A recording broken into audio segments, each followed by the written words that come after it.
Olá, meus amigos, boa noite. Nossa saudação amiga carinhosa. Aqui tem Tereré na Guampa, o nosso programa, o nosso podcast, em todas as nossas redes sociais. Você quer participar? Por favor, acione o nosso canal, inscreva-se no nosso canal e você pode ativar o sininho, porque Tereré na Guampa também está disponível nas principais plataformas de podcast, como Deezer, Apple Podcasts, Spotify, Amazon Music. Além disso, você pode assistir na TV cidadems.com.br, ouvir através da Rádio Excelsior 96.1 e também assistir através do nosso Facebook, picarelli.oficial.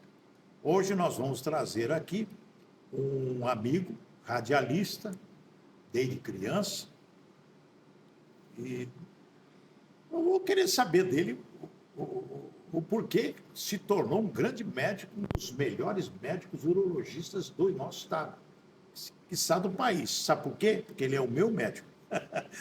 Doutor Ari Mioto, seja bem-vindo aqui. Obrigado, Picarelli. Obrigado pelas palavras. Como que era o Pepe Léguas? Como que é? Pepe Legal. Pepe Legal? Pois é. É aquele Pepe Legal da isso aí, né? quem me deu esse apelido foi um radialista, locutor, que trabalhava na rádio lá em Maracaju.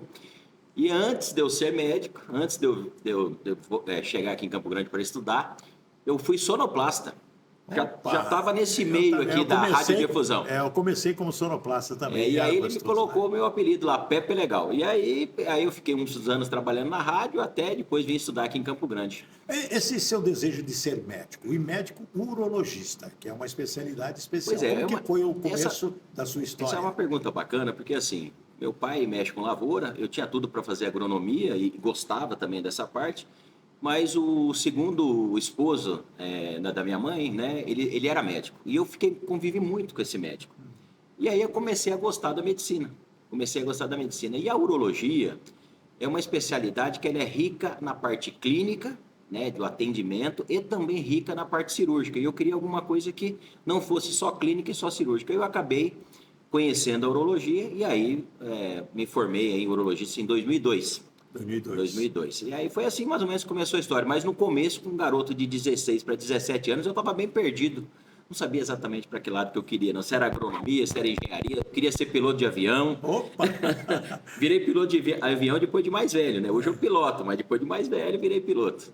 Mas aí acabei indo para medicina. Muito bem. Doutor, por que a pessoa chega numa certa idade, gostaria que o senhor falasse qual é a idade ideal, ela tem que procurar um urologista? Então, a gente classicamente, né, a gente sempre coloca que o homem tem que procurar o urologista depois dos 45, 40 anos de idade. Mas, na verdade, se a gente pensar, cada momento da vida do homem, ele pode precisar do urologista. A criança pode precisar do urologista por conta de um problema no testículo, por um problema de fimose.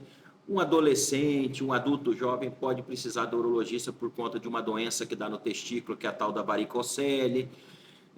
O problema, às vezes, de ejaculação precoce, e aí vem da minha faixa etária em diante, que está principalmente relacionado aos problemas de próstata. Então, quando a gente fala em próstata, a partir dos 45 anos, em alguns casos a partir dos 50. Mas o médico urologista, ele atende desde uma criancinha, desde um bebê, até um adulto, um idoso. Então, a gente não tem uma idade precisa, né? Cada homem, todo homem tem, quando fala em próstata, ele fica com medo, né? E a pessoa tem que fazer o famoso check-up. Como que funciona? Então, aí o check-up hoje, a gente começa geralmente com 45 anos. Aí o médico urologista, de acordo com a história clínica, ele vai avaliar se precisa fazer só o exame de sangue da próstata, o tal do PSA, se vai precisar fazer um ultrassom, se ele vai precisar naquele momento, naquela idade, pelo histórico, já fazer o toque ou não, né? Em algumas situações você começa a fazer o toque com 45 anos, em algumas situações você pode começar a fazer o toque com 50 anos. Então, a gente sempre pergunta, mas doutor, precisa fazer tudo isso? Na verdade, Picarelli, o que acontece? Quando você aumenta a gama de investigação, você aumenta a possibilidade de um diagnóstico precoce.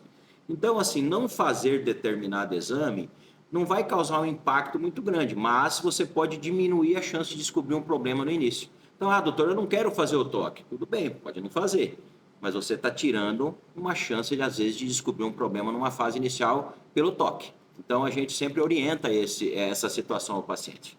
uma explicação que eu gostaria de saber, e também, com certeza, os nossos espectadores, esse negócio do toque. Como que o médico sabe, tocando alguns segundos a próstata, ele sabe se ela está complicada, se não está, o tamanho e tal. Como que funciona isso, doutor? Porque é um segredo, né, do Não, médico. você sabe que, olha, eu participo de inúmeros programas há muitos anos. Você sabe, acho que a primeira vez que alguém me faz essa pergunta, achei legal, porque vai ser bacana eu explicar. E em aulas, às vezes a gente explica e às vezes em programa a gente esquece. O que que acontece? A próstata, ela está grudada na parede do reto. Ela fica grudadinha ali. E nessa área que está em íntimo contato com o reto, 75% dos nódulos de próstata, eles se encontram nessa região, quer dizer, dos tumores de próstata. Então, o médico, com a expertise de treinamento, ele introduz o dedo no ânus e aperta essa região da próstata, que está em íntimo contato com o reto, e sente aonde tem, no tato, na pontinha do dedo. Ele sente o carocinho lá. Ah, entendi. Então, ele sente aquela área endurecida ou amolecida, irregular, e aí, conforme a característica, pode sugerir, por exemplo, um câncer de próstata. Então, por quê? Porque tem PSA, tem câncer que não altera o PSA. Então, você pode ter um nódulo com PSA de um garotão. Um PSA de menino, normal, baixinho, e tem um caroço na próstata. Aí o toque é que vai descobrir. Bem, exatamente. Poxa assim. vida, Então, tem que ter um pouco de treinamento. Né? A gente desenvolve isso durante a residência médica. Né? Agora, os tratamentos, as doenças da próstata, como que chama? De que maneira? Existe, além do câncer, né, que a gente tem medo disso, mas existe outro tipo? Sim. A gente sempre comenta isso. Na verdade, a gente pode colocar que a próstata, a gente encontra 3 possibilidades de problemas na próstata. Problema número 1, as prostatites, que é a inflamação na próstata. Tem vários casos de prostatite, né? Prostatite por bactéria, prostatite só por um processo inflamatório. Então você usa antibiótico, anti-inflamatório, medicamentos para tentar curar. Existe a outra situação que é o crescimento benigno, que geralmente é esse que assusta o homem. Que o crescimento benigno dá muito sintoma urinário. Então o paciente às vezes chega desesperado e fala, doutor, estou urinando mal. Estou urinando na prestação, estou pingando para urinar, estou tendo que fazer força, a bexiga não está esvaziando direito. A pessoa acha já que tem uma doença muito grave na próstata. E geralmente é o crescimento benigno, a gente chama de hiperplasia prostática benigna, que o tratamento inicial também é à base de remédios e às vezes em algumas situações a gente precisa, por exemplo, fazer um procedimento cirúrgico. E aí a terceira doença é o câncer de próstata, que na fase inicial a pessoa não tem nenhum sintoma.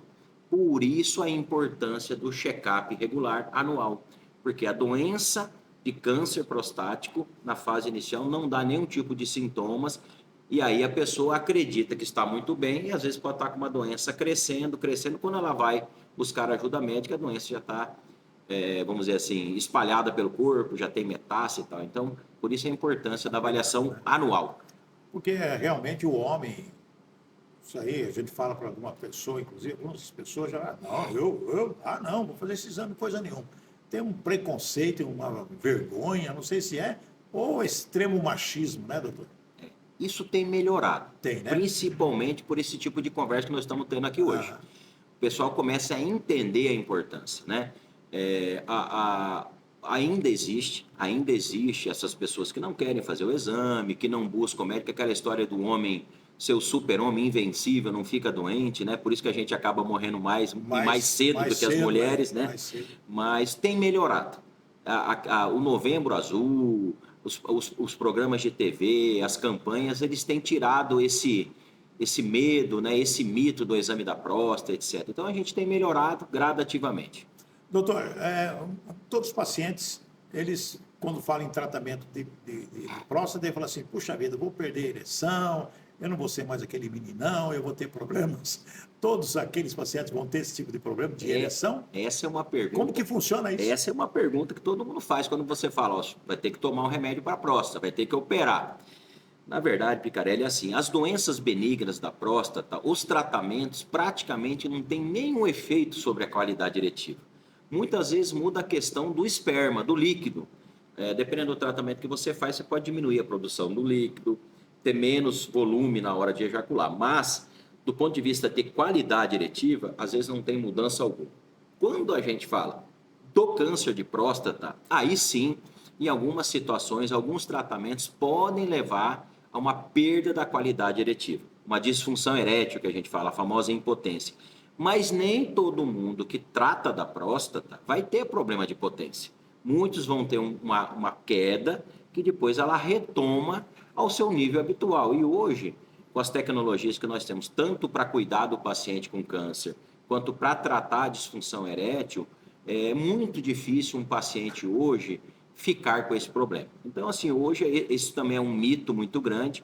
Realmente, até 15, 20 anos atrás, isso era muito comum. Praticamente você falava, vai operar de câncer de próstata, era igual impotência, igual disfunção erétil. Hoje não é mais isso. Depende da idade, depende do tamanho da doença, depende da função erétil do paciente antes da cirurgia, né? Então, hoje melhorou muito. Andropausa existe? O que é isso? Andropausa existe, Picarelli. Porque na mulher é menopausa. Menopausa, né? O homem é andropausa.